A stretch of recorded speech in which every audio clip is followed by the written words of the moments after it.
मेरी नज़र लाश पे पड़ी जो मेरी थी। मेरे तो होश ही उड़ गए। फिर सब ने मेरी तरफ देखा और जोर जोर से कहने लगे, अब तुम्हारी बारी, अब तुम मरोगे। और मैं बेहोश हो गया। जब मेरी आंख खुली तो मैं अपने बेड पर ही था। अलीज़ा और हमज़ा कहने लगते हैं कि इन लोगों ने भी कुछ ऐसा ही सपना देखा। इन लोगों ने सपने में यही टाइम देखी और बस को भी देखा। फिर हमज़ा इस बात का मजाक बनाता है और कहता है कि क्या अजीब बात है, हम तीनों ने एक जैसा ख्वाब देखा। फिर अहमद कहता है कि हंसो मत, ये कोई ख्वाब नहीं, मेरे ख्याल से ये कोई इशारा है, अब हमारी बारी है। अलीज़ा और हमज़ा हंसने लगते हैं कि ऐसा कुछ भी नहीं होगा। सब लोग अहमद को समझाने लगते हैं कि ये सिर्फ एक ख्वाब है, इसमें कोई हकीकत नहीं है, तुमने सिर्फ एक सपना देखा है। लेकिन अहमद इनकी बात नहीं मान रहा था और गुस्से से खड़ा हो गया और कहने लगा, तुम लोगों को यकीन नहीं तो ना ही सही,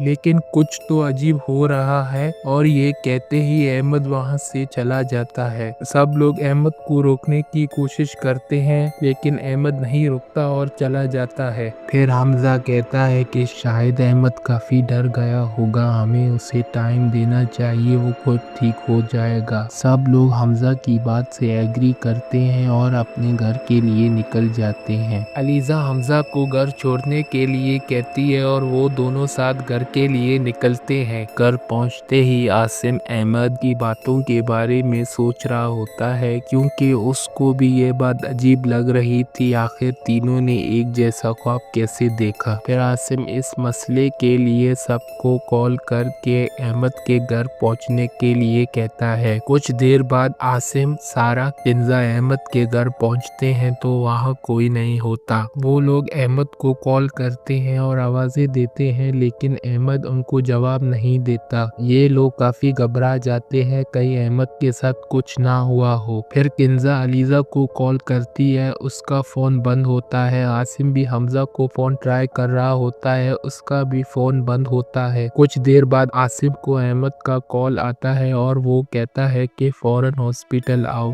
ये लोग फौरन हॉस्पिटल की तरफ भागते हैं, इनको लगा शायद अहमद को कुछ हुआ हो। वहाँ जाके देखते हैं तो अहमद ठीक होता है। फिर अहमद से पूछते हैं कि तुमने हमें यहाँ क्यों बुलाया। अहमद रोने लगता है और कहता है, मैंने तुम्हें कहा था कि कुछ बुरा होने वाला है लेकिन तुम लोगों ने मेरी बात नहीं मानी। वो बस जो भी हो वो कोई सपना नहीं, हकीकत है। उस बस की वजह से लोग मारे जा रहे हैं। नवीद ने भी मरते वक्त उस बस का जिक्र किया था और हमज़ा भी कुछ ऐसे ही कह रहा था। फिर आसिम ने अहमद से पूछा कि मुझे पूरी बात बताओ, आखिर हुआ क्या है। फिर अहमद कहता है कि मेरी तबीयत ठीक नहीं थी, मैं हॉस्पिटल दवाई लेने आया था, ने में देखा तो हॉस्पिटल में अफरा तफरी मची हुई थी। मैंने बाहर जाके देखा तो दो लोगों को लाया जा रहा है। मैं जब आगे गया तो एक अलीज़ा और दूसरा हमज़ा था। मैंने लोगों से पूछा आखिर इनके साथ क्या हुआ है तो लोगों ने बताया कि बाहर इनका एक्सीडेंट हुआ है। अलीज़ा तो मौके पर ही मारी गई लेकिन हमज़ा जिंदा था। मैं हमज़ा की तरफ गया, हमज़ा ने मेरी तरफ देखा और कहने लगा वो फैमिली। ऐसा कहते ही उसकी हालत खराब होने लगी। उसको ऑपरेशन थिएटर में ले जाया गया लेकिन वो बच नहीं पाया। ये सुनकर आसिम वाले भी अपना होश खो देते हैं। इन लोगों को समझ नहीं आ रहा होता आखिर हो क्या रहा है हमारे साथ। फिर आसिम इनको मशवरा देता है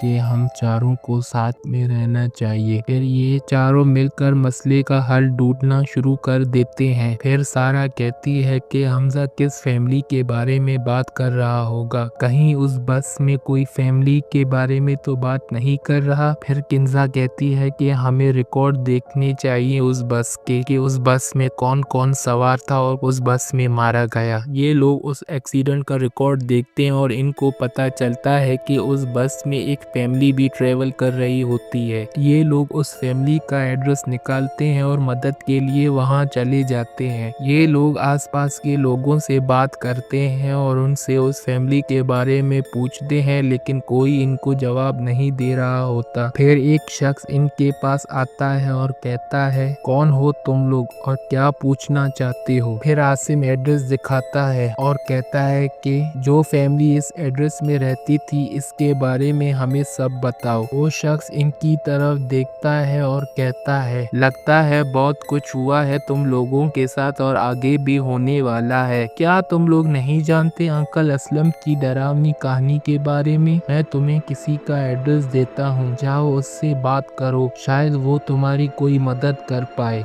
ये कहते ही वो शख्स वहाँ से रवाना होता है।